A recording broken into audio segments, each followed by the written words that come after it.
আপনি কি জানেন মকর সংক্রান্তি এই দিনটা শুধু ভারতবর্ষে নয় বরং থাইল্যান্ড, মায়ানমার, কম্বোডিয়াতেও পালন করা হয়। আমরা বাঙালিরা এই দিনটাকে পিঠেপুলি উৎসব হিসেবে পালন করে আসছি।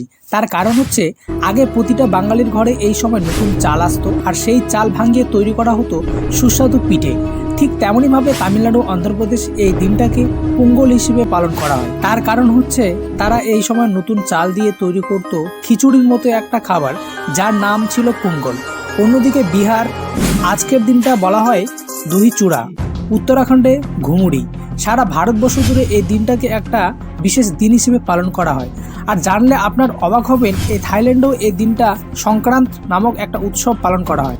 আমরা যেমন মনে করি মকর সংক্রান্তিতে স্নান করলে আমাদের পাপ ধুয়ে যায়, ঠিক তেমনি ওরা একে অপরের দিকে জল ছুড়ে মারে আর ওরা মনে করে এটা করলে তাদের ভাগ্য বদলে যাবে বা ভালো ভাগ্যের উদয় হবে। আর একই দিনে মায়ানমারে হয় থিঙ্গিয়ান আর কম্বোডিয়ায় হয় মোহন সংক্রান্ত।